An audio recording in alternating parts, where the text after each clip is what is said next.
मासे सुकवायच्या जागा आहेत, खळी आहेत, जिथे आम्ही बोटी लावतो ती जागा सगळी आमच्या मालकीची आहे।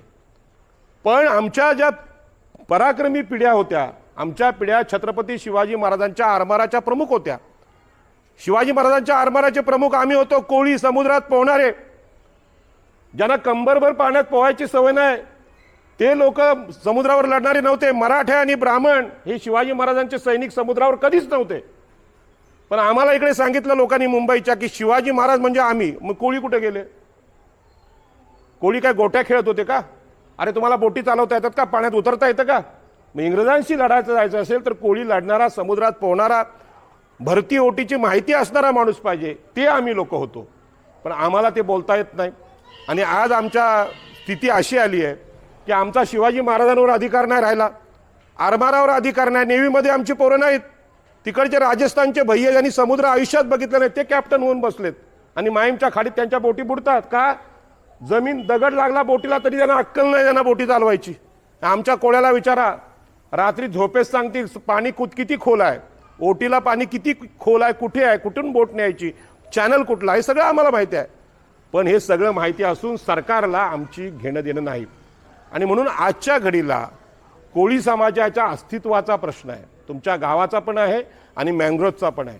आणि म्हणून जर तुम्ही आता आवाज नाही केलात, महसूल मंत्र्याला हे सांगितलं नाही, वनमंत्री तर गणेश नाईक आमच्या जातीचे आहेत, गणेश नाईकांचा चेहरा बघितलात आणि हेमंत कोळींचा चेहरा बघितलात तर ते भाऊ भाऊ वाटतात, गोरेपान लोगे सारखेच चेहरे आहेत।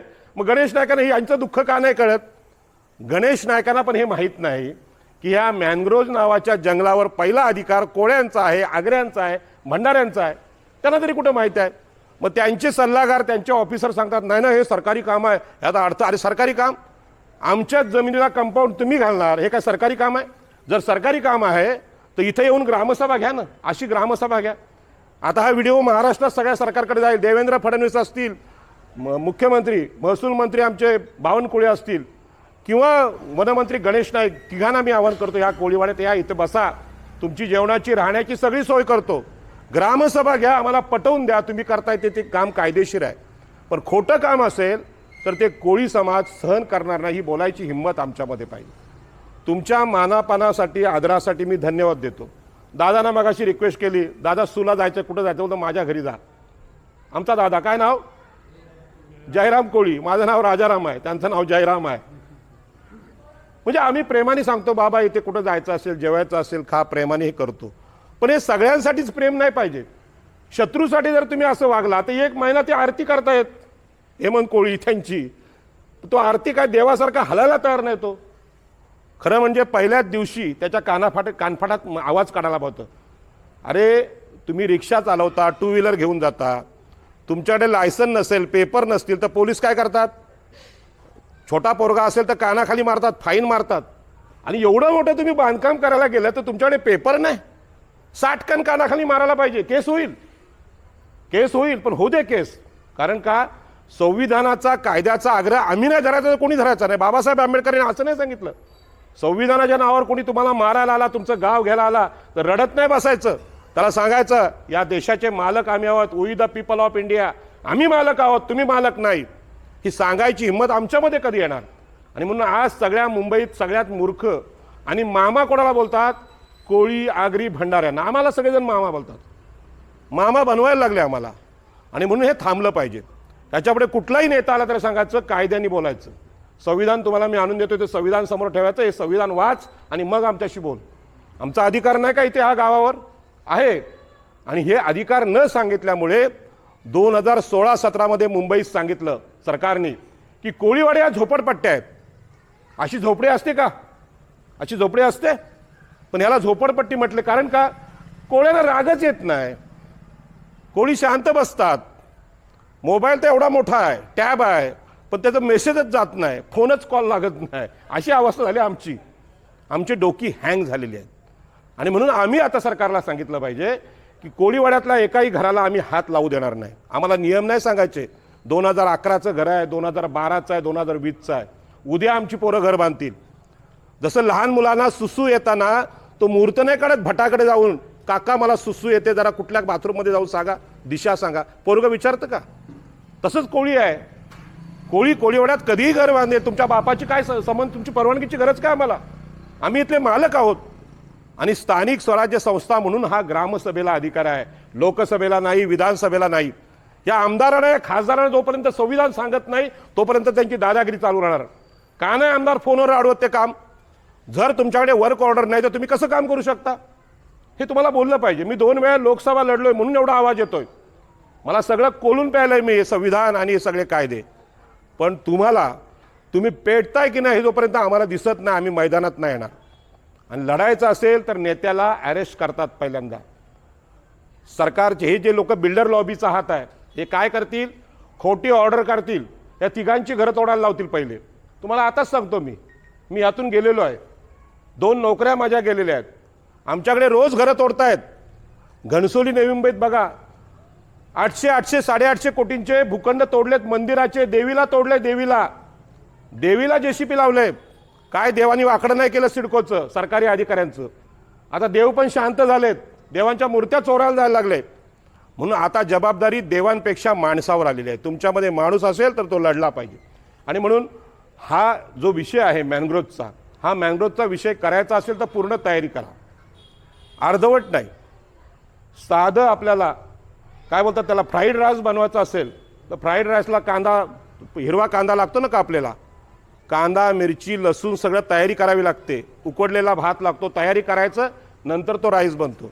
तसं ह्या मैदानात उतरायचं असेल, मी हेमंत कोळीला पण सांगितलं, आम्हाला याचा अनुभव आहे, मला रोज यासाठी लढावं लागतं. उद्या लोढाच्या विरुद्ध आमचं आंदोलन आहे. सकाळी 5-5 कोटीचे गुन्हे दाखल आहेत माझ्यावर, 2 गुन्हे दाखल आहेत. पण हे गुन्हे खोटे आहेत. लोढा ह्या आमच्या जमिनींची जमीन चोरतो, चोर आहे तो, त्याला कुठलीही प्रतिष्ठा नाही. मग भूमिपुत्र म्हणून आम्ही बोलणार, आमचा आक्रोश आहे तो. तुम्ही बोलणार, तुम्हाला तो अधिकार आहे. भारतीय संविधानामध्ये अभिव्यक्ती स्वातंत्र्य म्हणून आम्हाला ते बोलायला दिलंय. फुकटचं बोलत नाही, कायद्याने बोलतो. जाऊ दे आतमध्ये, काय फरक पडतो? आणि म्हणून दादा, हे आंदोलन साधं नाही. तुम्ही यूट्यूबला दिबा पाटलांना सर्च करा, दिबा पाटलांना विचारा. दिबा पाटलांनी सांगितलं आमच्या जमिनीला हात लावू देणार नाही. समोर SRPनी गोळ्या घातल्या बंदुकीतून, माणसं धडाधड मेली जा रस्त्यात, पण लोक हटले नाहीत. रक्त सांडलं म्हणून तिकडून आलोय आम्ही उरणवरून. तिकडचे आगरी, कोळी, कराडी जिवंत आहेत. तसं तुमच्या जमिनी आतापर्यंत लुटल्या. मासेकर साहेबांना मी धन्यवाद देईन की मला असं वाटलं की गावच वाचवावी, पण त्यांनी 7 शोधून काढले. परवा आम्ही वेसावा कोळीवाड्यामध्ये, त्या ताईचं नाव काय, ग्रेसियस म्हणून ताई आहे, 50 वर्षाची बाई आहे, ईस्ट इंडियन. तिची जमीन निघाली 1600 कोटी. स्वतः मासेलकरांच्या आईची जमीन 30,000 कोटींची निघाली. त्यांच्याकडे बघून वाटतोय का काय त्यांच्या अंगावर दागिने आहेत, काय अंगठ्या आहेत, काय मोबाईल आहेत, आयफोन आहेत त्यांच्याकडे? साधा माणूस आहे. पण तुम्ही पण तेवढेच मालक आहेत, तुम्ही काही छोटे नाहीत. तुम्ही पण 1000 कोटींचे मालक आहात. तुमचे पण वडिलांचे 7 इथे असतील. कधीतरी एक मिटिंग लावा दिवसभर इथे, सगळे पेपर आपण शोधून काढू. तुम्ही इतके वैभवशाली आहात. तुम्ही अमिताभ असेल, शाहरुख खान असेल, यांचे 2-3 गुंठ्याचे बंगले आहेत, तर आम्हाला सांगतात 200 कोटी ने 300 कोटी. अरे आम्ही कितीतरी श्रीमंत आहोत तुमच्यापेक्षा, पण आम्ही कधी गर्व नाही केला. प्रेमाने तुम्हाला स्वीकारलं. मग संजय दत्त असेल किंवा सनी देओल असेल, सगळ्यांचा आम्ही आदर केला. पण आता कोळ्यांचा आदर करायची वेळ आली आणि याची सुरुवात स्वतःपासून होते. मी भाषण करतोय म्हणून मी काय नेता आहे अशातला भाग नाही. तुमच्याकडे जर लढायला पैसे नसतील खिशात तर तुम्ही काही करू शकत नाही. बरं, पैसे आपल्याकडे असतात, पण आमचा कायद्यावर विश्वासच नाही. नाही झालं मग काय करायचं? मला बोलायचे गावठाण, एक कोळी तुमच्याकडचा मोठा जाडा कोळी मला बोलला, पाटील साहेब जर गावठाण झालं नाही तर काय करायचं? झालं नाही तर मरणार आम्ही. गाव तुटल्यानंतर तुमच्या जिंदगीला विचारतोय कोण? गाव घर तुटल्यानंतर विचारतोय कोण तुम्हाला? जे काय असेल ते आता लढा. आणि मी लढायला सांगतोय भारतीय संविधानाच्या विश्वासाने, आणि त्या विश्वासाने आम्ही लढलो, आम्ही लढत जिंकत गेलो. आणि म्हणून तुम्हाला सांगतोय आम्ही खोटं अजिबात सांगत नाही. आणि म्हणून मुंबईमध्ये अलिबागमध्ये जो कायदा झाला, रायगडमध्ये, कसेल त्याची जमीन राहील त्याचं घर. 7 नावावर असो अगर नसो. आता इथे हेमंत कोळी आणि माशेलकरांनी 7 पण शोधलेत, पण करणार काय? ते 7 घेऊन जायचं कसं? सरकारकडे जायचं असेल तर आंदोलनाला पैसे लागतात, मोठमोठे बॅनर लावावे लागतात, लोकांना जेवायला खायला तुम्हाला काहीतरी द्यावं लागतं. कोळी काय उपोषण करणारा माणूस नाही महात्मा गांधीसारखा की पोट खपाटीला जाईल तो उपवास करेल. हा बघा भाई कसला मोठा आहे बघा. उभा राहा भाई, उभा राहा. अरे जरा बघू दे लोकांना रूप. ही अशी, अरे उभा राहा, नीट ताट उभा राहा, बघा बॉडी त्याची. हे अशी जिमची पोरं काय उपवास करणार आहेत ते सांग. दादा कोणाला फटकवत असेल सांगा मला, उपवास सांगू नका. आणि ते बरोबर आहे. चिरनेर जंगल सत्याग्रहामध्ये आमच्या गावाला चिरनेर आहे, चिरनेर गाव आहे, तिथे गणपती प्रसिद्ध आहे, कधी संकष्टीला या. त्या गावचं जंगल आमचं आहे असं इंग्रज सरकारने त्यावेळी सांगितलं. मग तिथल्या आगरी कोळी कराड्यांनी भंडारींनी सांगितलं जंगल आमचं आहे. बंदुका घेऊन पोलीस आले आणि बंदुका ताणले आपल्या लोकांवर. आमचे लोक किती भारी होते माहिती आहे का? बायका गेल्या जवळ, दगडं घेतली, बंदुकाला डोक्यात घातली, बंदुका हिसकावल्या, अशी बंदूक घेऊन आला ती अशी टाकली, सांगितलं काय आम्हाला मारायला आलास, तुझाच पोट कोथळा काढतो बाहेर थांब. हे केलंय आमच्या लोकांनी. मी तुम्हाला भडकवत नाही, पण आमच्या हक्कांसाठी लढाईची आता वेळ आली आहे आणि ही संविधानाची लढाई आहे. तुम्हाला कायदा सांगतो ती जमीन तुमची आहे. ते जे कोणी विचारतात ना आमदार समदार पेपर घेऊन या, अरे आम्ही मालवणीचे कोळी आहोत. जा 2000 वर्ष जुनी सम्राट अशोकापर्यंत, जा गौतम बुद्धापर्यंत, इंग्रज, पोर्तुगीज, फ्रेंच, मोगल, कोणाच्या बापाला विचार ही जमीन कोणाची आहे? कोळ्यांची जमीन आहे. कुठलाही वकील येऊ दे, कुठलाही वकील येऊ दे, वकिलाचा बाप येऊ दे, कुठलंही न्यायालय येऊ दे, हायकोर्ट येऊ दे, सुप्रीम कोर्ट येतो, आम्ही मालक आहोत. आणि सुप्रीम कोर्टाचे निकाल ते माशेलकर घेऊन बसलेत रोज. तुम्हाला सांगतात की नुसते सातबारे फिरवले दुसऱ्याच्या नावाने म्हणून तो मालक होत नाही. वहिवाट कोणाची आहे? त्या जमिनीत जातोय कोण? निवट्या पकडते कोण? चिंबोऱ्या पकडते कोण? आणि मग मुंबईचे मालक कोण ह्यावर खूप चर्चा झाली. मी सहज सांगितलं, दत्ता पाटील आमचे नेते होते, त्यांनी सांगितलं ज्याला निवटी पकडता येते ना तो मुंबईचा मूळ रहिवासी. कुठला पण मोठा प्लेयर असू दे, निवटी पकडून किती मोठा बॉडी बिल्डर असू दे, निवटी पकडून दाखवतो. एवढीशीच गोष्ट आहे, पण ती पकडणं सोपं नाही. किती मोठा बॉडी 200 किलो वेट उचलणार असू दे, त्याला निवटी नाही भेटणार, तोच त्या खाडीत जाईल खजनामध्ये. ह्या ज्या गोष्टी आहेत त्या गोष्टी आम्ही करत नाही. त्याच्यामुळे इथे आम्हाला ताकद दावतात. धर्मेंद्र सांगतो 2.5 किलो का हात. अरे 2.5 किलो का हात निवटी समोर काय करणार? आणि चिंबोऱ्याच्या हातात जर तुझा अंगठा गेला, तुकडा पडला म्हणून समज. ही जी कौशल्य आहेत ही आमच्याकडे आहेत, कोळ्यांकडे आहेत. आणि म्हणून कोळीवाड्यांनी ह्या जमिनींचा हक्क सोडू नये असं मला वाटतं. आणि म्हणून मी काही गोष्ट स्पष्ट बोलतो. म्हणजे हेमंत कोळी बोलायला लाजतात. माझं नाव यासाठी प्रसिद्ध आहे. मी त्यावेळी गावठाणांचा प्रश्न आला तेव्हा सांगितलं होतं कोळीवाड्यांना की एका गावाला मोजणं, पेपर काढणं आणि कोर्टात लढणं याला 10 लाख रुपये खर्च आहे. 200 गावठाणं कोळीवाड्यांसहित आमचे आहेत, आगरी, कोळी, भंडारी, इष्टींना, आदिवासी. 200 गुणिले 10 लाख हा त्याचा खर्च आहे. कारण मी सगळ्यांचा हिशोब केला. उरणवरून रोज यायचं गाडीनी, मंत्रालयात जायचं, ह्याला भेटी द्यायचं, ते नकाशे मोजायचे, पेपर काढायचे, याला खर्च आहे. म्हणून पहिलाच मी अंदाज सांगितला 400 लोकांना जेवण करायचं आहे तर तो बाई असते किंवा तो कुक असतो, सांगतो खर्च. मी सांगितला, लोकांनी तेवढंच डोक्यात घेतलं. पैसे मागतात दादा, अरे पैसे लागतात ते सांगितलं पाहिजे. ज्याच्या पोरीचं लग्न आहे त्या बापाला माहीत असतं की किती खर्च येतो, दागिने किती लागतात, जेवण किती लागतं. तसाच हा विषय आहे. 30 कोटींची ही जर जागा असेल, ती जागा मोजायला आमच्याकडे 30,000 रुपये नाहीत. याला गरिबी नाही म्हणत, याला कर्मदरिद्री माणसं बोलतात की आम्ही कर्माने दरिद्री आहोत. आणि म्हणून मी तुमच्याकडून काही प्रश्न विचारून ठराव घेणार आहे. ही गावाची आणि घरांची जमीन तुम्ही मोजायला तयार आहात का? तयार आहात? करा हात उंच दोन्ही.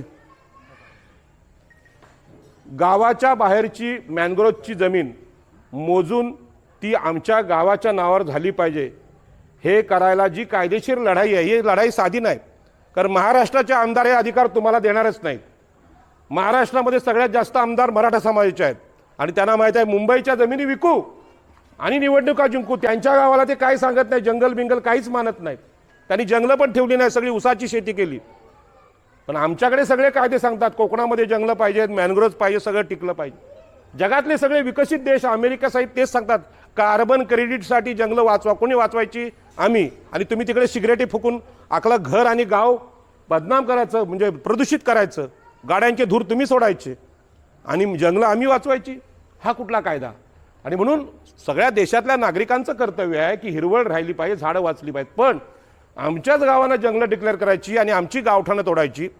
नगरविकास मंत्री एकनाथ शिंदे नवी मुंबईत सांगतात 95 गावं आगरी, कोळी, भंडाऱ्यांची तोडायला काढलीत कराड्यांची. त्यांनी सांगितलं हे अतिक्रमण आहे.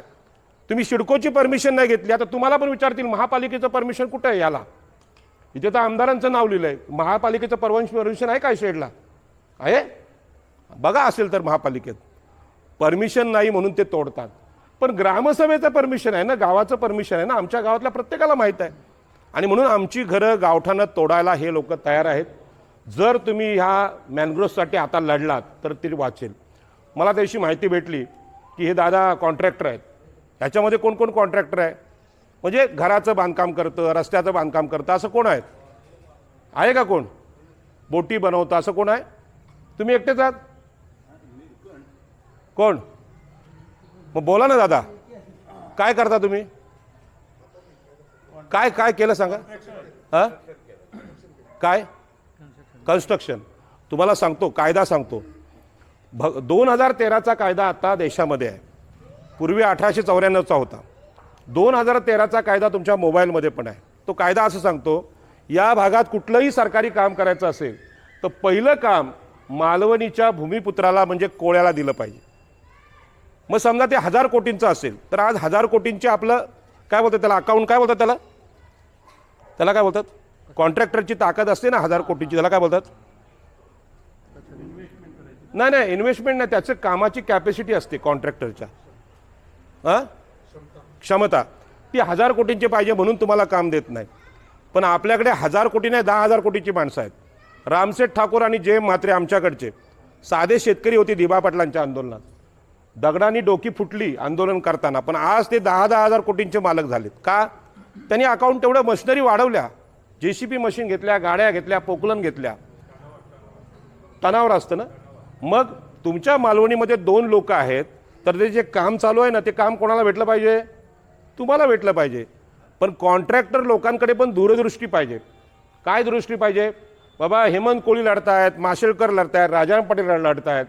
माशेलकर साहेब तुम्ही लढताय, तुम्हाला दगड लागला, पोलिसांनी अरेस्ट केलं तर आम्ही आहोत तुम्हाला सांभाळायला. हे कॉन्ट्रॅक्टर लोकांनी बोललं पाहिजे, तरच कामं भेटतील. म्हणजे कोणीतरी दुसऱ्यांनी मारायचं आणि आम्ही कॉन्ट्रॅक्टर झालो पाहिजे असं होत नसतं. आणि म्हणून ही कामं कायद्याने तुम्हाला मिळणार आहेत. तुम्ही जरी रिटायर्ड झाला असला तरी बोलायचं नाही की मी काम करेन, मी माझ्यानंतर माझा पोरगा करेल. पण ते काम आम्हाला भेटलं पाहिजे.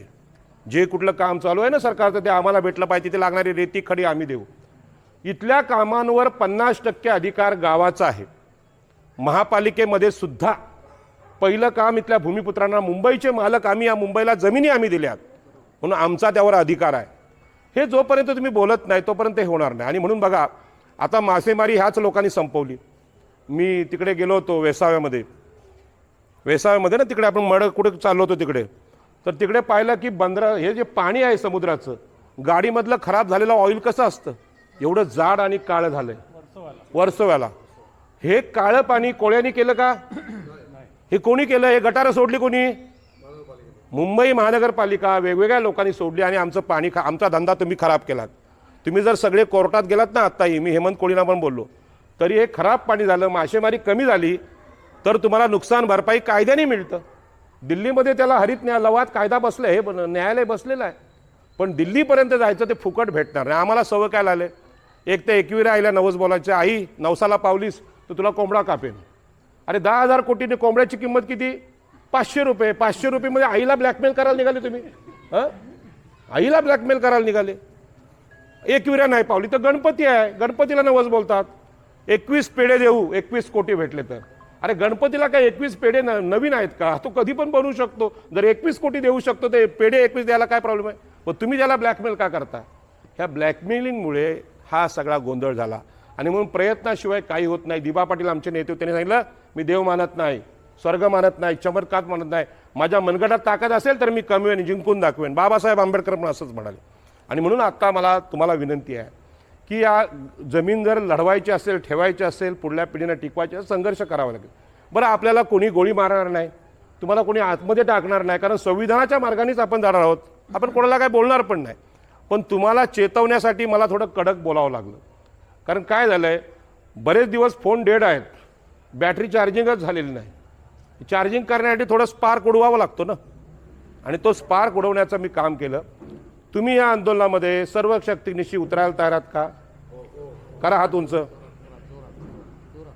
ठीक आहे. या सभेला तुम्हाला सांगतो, जेवढे आत्ता लोक आहेत तेवढे स्त्रिया पण पाहिजेत. बाबासाहेब आंबेडकरांनी सांगितलं, घरावर पुरुषा इतकाच बाईचा पण अधिकार आहे, सातबाऱ्यावर पुरुषा इतकाच महिलांचा अधिकार आहे. ते आम्ही महिलांना सांगितलं पाहिजे. कारण त्यांना जोपर्यंत कळत नाही ही जी मीटिंग आहे ती आमच्या हक्कांसाठी पण आहे, तरच त्या घरातून बाहेर येतील. आता काय बोलतील, हे पुरुषांचं काम आहे, आम्ही कशाला येऊ? आणि म्हणून या सभेला तरुण मुलं असली पाहिजे. मॅनग्रोव्हमध्ये आणखी जागा शिल्लक असेल तर तुम्हाला सांगतो, क्रिकेट कोण कोण खेळतं या गावात? क्रिकेट कोण कोण खेळतं? तुम्ही खेळता? काय करता? बॉलिंग काय बॅटिंग? काय खेळता? हां, उभे राहा. मी आमचे वनमंत्री गणेश नाईक यांचं अभिनंदन इथून करतो, कारण त्यांनी त्यांच्याकडे 40+ क्रिकेटच्या टीम काढल्यात. म्हणजे 40 वर्षानंतरचे क्रिकेटर आहेत तिथे. किती? 40 वर्षानंतर. तुमचं वय किती आहे? 49. मग 40+ तुम्ही 40+ आहात. आणि नाईक साहेब किती फिट आहेत तुम्हाला माहीत आहेत ना. त्यांनी सगळ्या नेत्याला चॅलेंज केलं. 10 किलोमीटर चालतो एका दमात. कोणच्यात हिंमत असेल तर या चालायला, कारण ते फिटनेस आहे तो. पण तुम्हाला क्रिकेट खेळता येतं, पण क्रिकेटचं मैदान टिकवणं ही तुमची जबाबदारी आहे. माझ्या गावात आलात उरणला आलात तर उरणची एंट्री आहे, तिथे पेट्रोल पंप आहे राईट साईडला. तिथे मॅनग्रोव्जमध्ये ग्राउंड केलं आहे मी. मॅनग्रोव्जमध्ये मस्तपैकी आत्ता पण मॅच चालू आहेत. कोणाच्या बापाची हिंमत नाही. मॅनग्रोव्ज म्हणजे काय? जंगल आहे. जोपर्यंत आम्ही परमिशन देत नाही तोपर्यंत त्याचं जंगल होऊ शकत नाही. याचा व्हिडिओ काढा आणि टाका. ग्रामसभेच्या परवानगीशिवाय त्याला जंगल बोलताच येत नाही. पण त्यांना माती मऊ भेटली मालवणीची आणि ते गेले खोदत आणि तुम्हाला उखडल्याने फेकून दिलं. मुलेंड माहीत आहे? मुलेंड माहीत आहे काय? मुलेट बारीक साप असतो, बरोबर आहे. चिंबोऱ्याला लावण्यासाठी घास म्हणून लावतो आम्ही, कारण मी चिंबोऱ्या पकडलेल्या आहेत ना. तो मुलेंड असतो ना, मुलेंड, त्याला काढतात आणि असा फेकून देतात. तसं तुम्हाला काढून बाहेर फेकायला काढले मॅनग्रोव्जमधून त्या. आणि म्हणून ही लढाई लढायची असेल तर बघा, आज या सभेमध्ये माशेलकर साहेब आलेत. ते पण उद्योगपती आहेत, मोठे साधेपणाने राहतात. हे पण उद्योगपती आहेत. इथे पत्रकार आलेत. आणि तुम्ही सगळेजण, तुमचा 1 तास आहे तो मला माहीत आहे कमीत कमी 1000 रुपयाचा आहे. तुम्ही जर बाहेर गेलात तर 1000 रुपये कमवू शकता. आपण या सभेमध्ये 1000 रुपयांचा तास गावासाठी खर्च केला. पण गावातले कितीतरी लोक घरात बसले, ते काय बोलतील? आम्हाला काय करायचं? असं करून नाही चाललं. आणि म्हणून या सगळ्या आंदोलनाला पैसे पण लागतात. तुमच्यामध्ये खजिनदार कोण आहे? खजिनदार कोण आहे? खजिनदार बघा ना, म्हणजे किती वाईट अवस्था आहे. या जागेची किंमत 30 कोटी आहे, पण 30 कोटीची अमाऊंट ठेवायला खजिनदारच नाही, अकाउंटच नाही बँकेत. आणि म्हणून गाव कमिटी रजिस्टर करा, मी सांगतोय त्यांना. बघा, पूर्वीची लग्न व्हायची, खालच्या आलीतला पोरगा, वरच्या आलीतली मुलगी, बरोबर आहे. लग्न व्हायची, सुखाने संसार चालायचा. पण एखाद्या केसमध्ये नवऱ्याचा ॲक्सिडेंट झाला आणि इन्शुरन्स काढला असेल तर मग सिद्ध करावं लागतं ही याचीच बायको आहे. का? लग्न रजिस्टर नव्हतं. आणि म्हणून लग्न जसं रजिस्टर पाहिजे तसं हे अकाउंट गावाचं रजिस्टर पाहिजे. हे काम तुम्हाला घ्यायचं असेल तर तुमच्या अकाउंटला पैसे मागणार, डिपॉझिट मागणार. तुमचं अकाउंटच नाही बँकेत, हे काय चांगलं लक्षण नाही.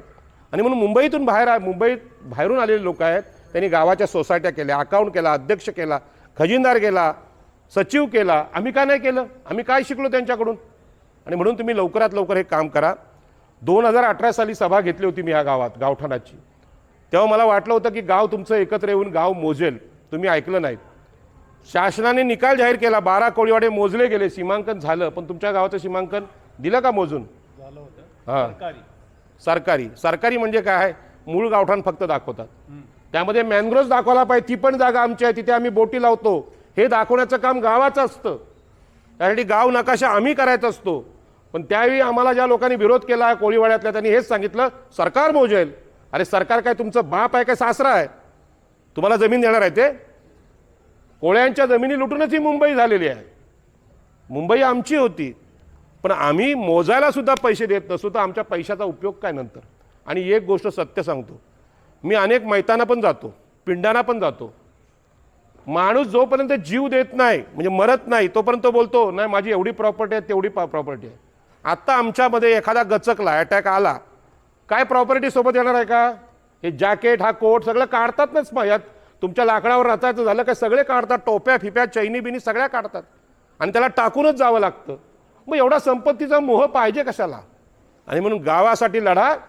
गावासाठी जो लढेल त्याच्या मैताला आम्ही सगळेजण येऊ, त्याच्या पिंडाला पण येऊ आणि सांगू हा गावासाठी लढला होता. म्हणून दिबा पाटील गेल्यानंतर लोकमतने बातमी छापली की देवासारखा देव माणूस गेला, पण तो देवालाच मानत नव्हता. पण माणसाने त्याला एवढा डोक्यावर घेतला की त्यांची सगळ्यात मोठं नाव आज गाजते आमच्याकडे. काल बाबासाहेब आंबेडकरांची जयंती झाली. अरे जगात एवढी जयंती कुठल्या देशात होत नाही अशी बाबासाहेब आंबेडकरांची झाली, कारण त्या बाबासाहेब आंबेडकरांनी फक्त त्यांच्या लोकांना नाही, कोळ्यांना सुद्धा अधिकार बाबासाहेब आंबेडकरांच्या कुळ कायद्याने भेटलेत. पण आम्ही जयंती करत नाही बाबासाहेबांची. आम्हाला वाटतं की बाबासाहेब आमचे नाही. अरे तुम्ही वाचा संविधान, तुम्हाला पण बाबासाहेबांनी अधिकार दिलेत. म्हणून जयंती ही आज मी जाहीर करतो, ही जयंतीचाच कार्यक्रम बाबासाहेबांच्या. आम्ही कोळी लोक तुमच्याविषयी आदर व्यक्त करतो. चैत्यभूमीवर बोटी उभ्या राहायच्या पूर्वी मानवंदना द्यायला, समुद्रात बोटी उभ्या राहायच्या, लोकांना माहीत नाही. कारण बाबासाहेब आंबेडकरांना सगळं सहकार्य या मुंबईच्या कोळ्यांनी केलेलं आहे. महात्मा ज्योतिबा फुल्यांना महात्मा ही पदवी मांडवी कोळीवाड्यातल्या कोळी लोकांनी दिलेली आहे. आणि म्हणून लक्षात ठेवा, ही संपत्ती सोबत येत नसते. या देशासाठी समर्पण करावं लागतं. आपण जन्म घेतला, मावशांनी आयांनी आम्हाला मोठं केलं. जाताना त्यांना एक एक साडी घेऊनच मिळलं पाहिजे. हे मावशी तू केलेले उपकार आहेस माझ्यावर, मरण्यापूर्वी तुला एक साडी देईन, मिठाई देईन आणि नंतरच जाईन. पिंडांना साड्या वाटायच्या, पिंडांना मिठाई वाटायचं हे विसरा. आणि म्हणून आपल्या समाजासाठी आम्ही काहीतरी केलं पाहिजे असं मला वाटतं. ही कृतज्ञता व्यक्त करायची हिंमत असेल तर मालवणी गाव वाचेल. 2018ला मी आलो होतो. आता साल किती चालू आहे? 26. बरोबर आहे. किती वर्ष झाली? 8 वर्षात आम्ही काहीच नाही केलं. एक तर बोला ना राजाराम पाटील तुम्ही चोर आहात, मी आनंदाने स्वीकारेन, कारण मी तुमची चोरी नाही केली, मला फरक नाही पडत. पण सज्जन असेल तर सज्जन बोला, सज्जन असेल तर सज्जन म्हणून सन्मान द्या. कारण आता मागच्या वर्षात 8 वर्षात ती चूक केली, त्यामुळे मॅनग्रोव्ज हे कंपाऊंड बसते. पुढच्या 8 वर्षात जर तुम्ही निर्णय घेतला नाहीत तर मी सरळ सांगतो की आम्हाला बोलवूच नका. आम्ही सांगतो रोग आमचे डिझेलचे पैसे द्या, आम्ही चाललो. आम्ही व्यवहारी आहोत, कारण समाजात असा आहे काय करायला तयार नाही. आणि जर मालवणी कोळीवाडा आज पेटला आणि कामाला लागला तर मुंबईची 200 गावठाणं वाचतील. तुमच्यावर सगळ्यांची नजर आहे. हे जे कंपाऊंड चालेल याच्या बातम्या फक्त हेमंत कोळींमुळे बाहेर येतात. हेमंत कोळींमुळे ते व्हिडिओ दिसायला लागले सगळीकडे आणि त्यावर लोक बोलायला लागले. आता आम्हाला फोन आले 2 महिलांचे. कुठल्या गावातून आहेत ते? मालाड मालवणी. 2 महिलांचे फोन आलेत की साहेब तुम्हाला आम्ही भेटायला येतो का. त्यांना पण काळजी आहे, त्यांच्याकडे पेपर आहेत, त्यांच्या पण घरं जबरदस्तीने तोडायला सुरुवात झाली. आणि म्हणून हे करायचं असेल तर तुम्हाला व्यवहाराची भाषा सांगतो, जगात फुकट काय भेटत नाही. आम्हाला सुद्धा तिकडून यायला लागलं, त्याला डिझेल लागतं, पेट्रोल लागतं, ड्रायव्हरला पैसे द्यायला लागतात, गाडी घ्यायला 12-15 लाख रुपये लागतात. कारण हे काय टॅक्सी करून यायचं काम नाही, रात्री कोण सोडणार आम्हाला. आणि म्हणून ह्या सगळ्याला पैसा लागतो. आमच्या लोकांचे स्वभाव इतके प्रेमळ झालेत ना की आम्ही व्यवहार विसरून गेलोय. आणि म्हणून आमची गावं लुटली जात आहेत. कोळ्यांना एक नेता भेटला ना चांगला, वाघासारखा, बाळासाहेब ठाकरेंसारखा लढणारा, तर हा इथले मुंबई वाचू शकते. पण आपल्याला कोळ्यांना वाचवायला आता कुठलाच ठाकरे, कुठलाच तटकरे, कुठलाच फडणवीस, कुठलाच शरद पवार कामाचा नाही. कोळ्यांना वाचवायचं असेल तर स्वतः शिल्पकार व्हा, स्वतःचं ज्ञान स्वतः घेऊया. मी खूप जास्त बोललो, कारण का 2018 पासूनचा राग आहे माझ्या मनात. मी तर वाटच बघून होतो की मालवणीचे कोळी मला कधी बोलतात. कारण हे शब्द आहेत, हे शब्द आता मागे नाही आहेत, हे कॅमेरामध्ये रेकॉर्ड झाले. आणि मला पूर्ण विश्वास आहे ज्यांचं आपल्या मुलांवर आणि नातवंडावर प्रेम आहे, ज्याचं आपल्या आई आणि बहिणीवर प्रेम आहे, त्यांनी लढलं पाहिजे. जेव्हा मुंबईची मासली मार्केट तुटत होती तेव्हा आम्ही मैदानावर यायला पावतं. आमच्या कोळणी तिथे रडत होत्या, आम्ही काय नाही केलं. आणि त्याचं पाप आज आम्ही भोगतोय की आमच्या चारी बाजूनी आता असं कंपाऊंड पडायला लागलं. आमच्या गुलामीस आता सुरुवात झालेली आहे. आणि गुलाबी दूर करायची असेल तर लढण्याशिवाय पर्याय नाही. आणि पूर्ण विश्वास आहे हेमंत कोळी आणि मासेलकर भाऊ 1 महिन्यापासून लढतात, पण काल थोडा वेळ का होईना काम बंद झालं. हा विजय आहे की नाही? वाजवा टाळ्या.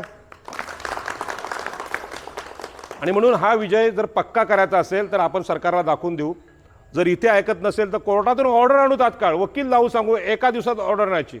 यांच्याकडे वर्क ऑर्डर नाही, यांचं काम बंद करा. आणि नुसतं काम बंद करण्यासाठी विरोधासाठी आपण एकत्र आलेलोच नाही. आम्ही यासाठी आलोय ती जमीन पूर्ण आमची आहे. याला जंगल डिक्लेअर करायचं असेल तर ग्रामसभेचा ठराव घ्या. नगरविकास मंत्री, तुमचा मुख्यमंत्री म्हणजे गृहमंत्री आणि वनमंत्री तिघांनी इथे यावं. आज मालवणीचाच प्रश्न नाही, हा पूर्ण मुंबईचा प्रश्न आहे. तुम्ही आम्हाला शिकवणार? अरे समुद्र पण आमचा आहे, जो लढून मिळवला आहे. छत्रपती शिवाजी महाराजांनी सांगितलं, ज्याचे आरमार त्याचा समुद्र. आरमार कोणाचा आहे? बोटी कोणाच्या आज आहेत? मालवणी कोळीवाड्यांच्या बोटी आहेत. मग शिवाजी महाराजांचे खरे वारसदार कोण? आम्ही आहोत. सन्माननीय उद्धवजी ठाकरेंना माझी विनंती आहे की कोळी हे जमिनीचे मालक आहेत, त्यांना सन्मान द्या. जो शिवाजी महाराजांनी दिला होता तो तुम्ही पण दिला पाहिजे. आज विरोधी पक्ष म्हणून तुमची जबाबदारी आहे. सत्ताधाऱ्यांचं सोडा, भाजपचं सोडून द्या. तुम्ही त्यांना कधी कळेल ते मला माहीत नाही. पण मला लक्षात आलं की इथल्या भूमिपुत्रांच्या राजकीय पक्षांनी ही बाजू आमची घेतली पाहिजे. आणि म्हणून कोणच बाजू घेत नसेल तर मालवणी कोळीवाड्यांनी लढायला तयार राहावं. जी काय मदत लागेल, जे काय रक्त सांडायचं आहे आम्ही तयार आहोत, आम्ही घाबरत नाही. मी आज 50मध्ये 54-55 वर्ष आहे, मला माहीत आहे असं पण मरायचं असतं तर कोरोनामध्ये प्लास्टिकच्या बॅगेत ठाकून मला फेकून दिला असता. पण तुमचं प्रेम होतं म्हणून मी जिवंत आहे. नाही तर कोरोनामध्ये किती लोक मेली. 1000 कोटीच्या माणसाला प्लास्टिकच्या गोणीत टाकला, फेकून दिला, नातेवाईक हात लावायला पण नाही आला. का? कोरोना होईल. म्हणजे माणूस किती स्वार्थी आहे. मरायची वेळ आली की तो बाप पण आमचा नाही. आणि म्हणून तुम्ही ह्या जीवनाचा मोह धरू नका. मुत्रा मैदानात दिबा पाटलांनी सांगितलं होतं, जमिनींसाठी जो हुतात्मा झाला त्या हुतात्म्यांचे रक्त वाया जाऊ देणार नाही. आणि घरामधले देवांचे फोटो काढले आणि कोणाचे फोटो लावले? जे मेलेल्या माणसांचे फोटो लावलेत पनवेलला त्यांच्या घरी. आणि म्हणून माझी शेवटची कळकळीची विनंती आहे, पुन्हा तुम्ही मला भाषण करू नाही देणार. मला माहीत आहे जे जाम बेकार बोलताय तुम्ही. बोलत हां, तुम्हाला बोलवणार नाही पुन्हा. तुम्हाला बॅटिंग पण देणार नाही आणि बॉलिंग पण देणार नाही. पण हे कोणतरी बोलणारा लागतो. मी हे मनापासून पोटातली सगळी आग आहे ना ती सगळी बाहेर काढली. का? पुन्हा मला मालवणी कोळीवाड्यात यायचं आहे. मी तेव्हा हे बघितलं होतं, ते एवढं सुंदर नव्हतं, आता जास्त सुंदर गाव झाले. आणि याच्यापेक्षा मोठं वैभव चंद्र सूर्य असेपर्यंत मालवणी कोळीवाड्यातले लोक इथे वैभवाने राहिले पाहिजेत, ही माझा संकल्प आहे. मी प्रार्थना कुठल्या देवाला नाही करणार. मी फक्त एकवी राहायला सांगेन, आई आमच्या पोरांना शहाणपण दे, महालक्ष्मी आमच्या पोरांना पैसे दे, वैभव दे आणि ह्यांना लढायला शिकव. मी माझं बोलणं इथे संपवतो. सगळ्यांची माफी मागतो. पण पुन्हा तुमची काय तक्रार असेल तर अशा मीटिंगमध्ये बोलायचं, व्यक्तिगत बोलायचं नाही. मला विचारा, पाटील साहेब तुम्ही हे खरं आहे का, होईल का, खोटं आहे? मी सांगतो तुम्हाला, कायदा सांगतो. नागपूरचे आदिवासी जर कायदा करू शकतात, ही जंगलं आमची आहेत, ठराव घेतात आणि ते सांगतात लोकसभेपेक्षा ग्रामसभा मोठी. आता तुमच्याकडे एकच प्रॉब्लेम आहे, पाठीमागं ग्रामसभेचा बोर्ड नाही. वाढदिवसाला पोरांच्या तुम्ही थर्माकोलचे बोर्ड लावता. एवढा जरी बोर्ड लावला असतात ना की ही ग्रामसभा आहे, तरी सगळे पैसे वसूल झाले असते. ठीक आहे, पुन्हा पुन्हा चुका करू नका, माझी नम्र विनंती. धन्यवाद. जय हिंद, जय महाराष्ट्र. जय भीम सर्वांना. आज आपण इथे जमलो याचं मुख्य कारण आहे आज आपल्यावर आलेलं संकट. खूप उशिरा आम्हाला समजलं की आमच्यावर संकट आलं आहे. दादांनी योग्य मार्गदर्शन तुम्हाला केलं आहे, गावठण वगैरे त्या सगळ्या संदर्भात. मी आता तुम्हाला फक्त तुमच्या जमीन मालकीबद्दल बोलणार. तुम्ही स्वतःला जे गरीब समजता तसं नाही आहे. तुम्हाला तुमचे अधिकार माहीत नसल्यामुळे आपण स्वतःला गरीब समजतो. आमच्या सातबाऱ्यावर, मी काय बोलतो ते बरोबर लक्षात ठेवा, आमच्या सातबाऱ्यावर बाहेरचे लोक येतात आणि त्या सातबाऱ्यावर बँकेतनं लोन घेतात आणि ते मोठे होतात. मग आम्ही कधी आमचा सातबारा बँकेत घेऊन गेलो आहे का, की याच्यावर काय होऊ शकतं विचारलं आहे का? नाही. कारण आम्हाला कायदे माहिती नाही आहे, आम्हाला व्यवहार माहिती नाही आहे, आम्हाला देवाणघेवाण माहिती नाही आहे. आज सकाळी जेव्हा आम्ही पोलीस स्टेशनला गेलो, जो मुद्दा मेन मुद्दा आहे, जेव्हा पोलीस स्टेशनला गेलो, पोलिसांनी सांगितलं, दोन्ही म्हणजे वन विभागाचे अधिकारी होते, त्यांना पण सांगितलं, आम्हाला पण आमची मागणी हेच होती की तिकडे वर्क ऑर्डर लावावी. पोलिसांनी त्यांना सांगितलं की तुम्ही वर्क ऑर्डर लावा आणि तुमचं काम चालू करा. त्यांनी आमच्या गावकऱ्यांना विचारलं, वर्क ऑर्डर लावल्यावर तुम्ही आम्हाला काम करायला द्याव का? तर आम्ही पण हो म्हणालो. बरोबर आहे. एक लक्षात घ्या, त्यांच्याकडे जर कायदेशीर परवानगी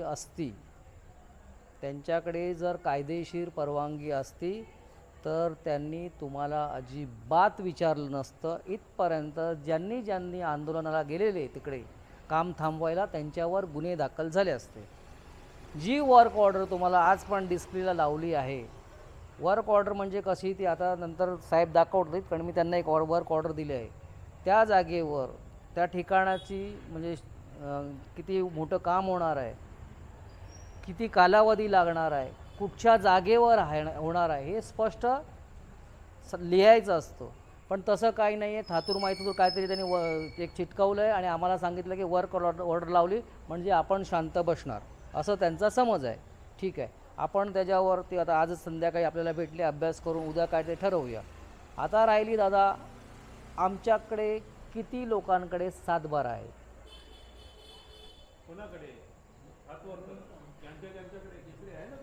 सातबारा दादा करा हे ते कोळी ना आपले, बरोबर.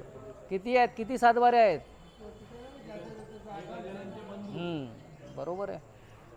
मग कर लाजते का ना आहे तर कर ना, त्याचा तू समजून त्याच्या पुढचं समज ना काय आहे ते.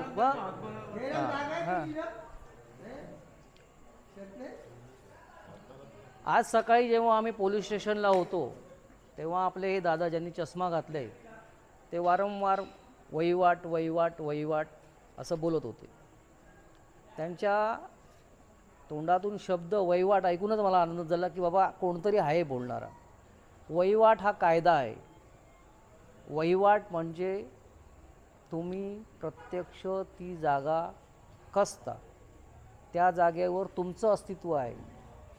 वहिवाट म्हणजे 100% मालकी. मालकीपेक्षा वहिवाट मोठी. मी तुम्हाला नंतर पत्र दाखवतो. आता कोणीही म्हणजे आज आमच्याकडे 7/12 नाही आहे, आमच्याकडे शासनाने दिलेले कोणतेही कागदपत्र नाही आहे म्हणून तुम्ही जमिनीचे मालक आहात नाही आहात असं नाही आहे. तुम्ही जागेवर आहात, तुम्ही ताब्यामध्ये आहात म्हणून तुम्ही जागेचे मालक आहात. काय बोलतोय ऐकून घ्या बरोबर. तुम्ही जागेवर आहात, तुम्ही ताब्यामध्ये आहात म्हणून तुम्ही जागेचे मालक आहात अशी सुप्रीम कोर्टाने ऑर्डर केली आहे, जजमेंट दिली आहे. तुम्हाला कागदपत्राची गरज नाही. पण आमच्याकडे आमच्यावर जेव्हा संकट येतं ना तर एकटा माणूस एकटा माणूस असतो, तो काय विचार करू काय नाही तसं त्या भ्रमात असतो आणि आपल्याला मदत करणारा आजूबाजूला कोणच नसतो. आता राहिली दादाने जसं म्हणाला वहिवाट आहे, आपण प्रत्येक वेळी सांगतो आमची वहिवाट आहे. जेव्हा आमदार साहेबांकडे आम्ही गेलो, साहेब घेऊन गेले, जेव्हा मी म्हणालो की आमची वहिवाट आहे, वहिवाट काय असते असं काही नसतं. सरकार हा जमिनीचा मालक नाही हो, आम्ही जमिनीचे मालक आहोत. आमच्याकडनं सरकारने ती जमीन कायद्याप्रमाणे विकत घेतली आहे का? नाही ना, मग आम्ही मालक. सरकारने बोर्ड लावला तिकडे म्हणून तो मालक झाला असं काही नाही. आमच्यामध्ये तो भीती आहे, अरे तिकडे बोर्ड लागला, सरकारचा बोर्ड लागला. अरे सरकार महाराष्ट्र शासन लावलं तर तिथे पूर्ण डिटेल लिहा ना की ही जमीन मी ह्या कोळ्याकडनं विकत घेतली आहे, मोबदला हे दिलं आहे ते दिलं आहे. तसं काही नाही, फक्त महाराष्ट्र शासनाला का आपली झाली भीती. मग तिकडे काय पोलीस आले हे आले तसं आपल्याला भीती घातली जाते, बाकी काही नाही आहे. आम्ही जमिनीचे मालक, ही आमची वहिवाट आहे. ही तुम्हाला प्रत्येकाला रेकॉर्डवर आणायला लागेल. मी तुम्हाला एक पत्र दाखवतो, माझंच आहे ते, म्हणजे माझ्या संदर्भात ते लिहिलं गेलं आहे, कलेक्टरची ऑर्डर आहे ती वहिवाट म्हणजे काय ते बरोबर आहे. तसं तुम्हाला प्रत्येकाला मी ह्या जागेवर आहे, मी ही जागा वापरतो म्हणून मी या जागेचा मालक या कायद्याप्रमाणे आहे असं प्रशासनाला कळवायला लागेल. आणि तुम्ही घरी बसून फक्त 7/12 सांभाळत राहणार तर काहीच होणार नाही. तुम्ही दादा जेव्हा प्रत्येक भाषणात बोलत असतात की मेलेल्या माणसाच्या बायकोला पेन्शन घ्यायसाठी किंवा रिटायर झालेल्याला पेन्शन घ्यायसाठी शासन दरबारी पत्र द्यायला लागतं की मी जिवंत आहे म्हणून, बरोबर आहे. तसंच तुम्ही जिवंत आहे हे शासनाला सांगा. ते असं तोंडी बोलून नाही होणार, ते लेखी द्यायचं असतं. तर आज तुमच्याकडे जेवढे पण, कारण लास्ट टाईम जेव्हा आम्ही भाटीमध्ये गेलेलो ना भाटीमध्ये, तेव्हा त्या भाटी गावामध्ये खळं आपलं तोडलं कोणी, बंगलेवाल्यांनी खळं तोडलं, तेवढ्यापुरती राहिलं. त्या खळं तोडलं तर पूर्ण गाव जमा झाला पाहिजे होता, त्याला सपोर्टला उभं राहायला. तिकडे कोण नाही उभं राहिलं. बाहेरची व्यक्ती येऊन सांगते की आम्हाला इथे श्वास घ्यायला त्रास होतो म्हणून हे खळं नको आम्हाला. त्यांनी ह्युमन राईट्समध्ये तक्रारी वगैरे केल्या आणि दादाच्या ऑफिसमध्ये मी जेव्हा बसलेलो तेव्हा तलाट्याचा फोन आलेला, बरोबर आहे. तो यांना सांगतोय की त्यांनी ते अपीलमध्ये गेला आणि तो ह्याच्यामध्ये गेला आणि तो त्याच्यामध्ये गेला. माझ्याकडे दादानी फोन दिला तेव्हा मी तलाट्याला सांगितलं तो अपिलात गेला, तुम्हाला पार्टी बनवलं आहे, तुम्ही रिपोर्ट सादर करा. गाव जे घटना घडली आहे ती कोळीवाड्यात घडली आहे, समुद्रकिनारी घडली आहे, कोळ्यांच्या जागेच्या संदर्भात ते प्रकरण आहे. ह्याच्यामध्ये आम्ही काहीच करू शकत नाही. तुम्ही रिपोर्ट बनवून द्या. कोळ्यांच्या गावात कोळी मासा सुकवणार नाही तर कोण सुकवणार? आम्हाला आमचे अधिकार माहीत नसल्यामुळे हे बाहेरचे लोक येऊन आमच्यावर दादागिरी करतात.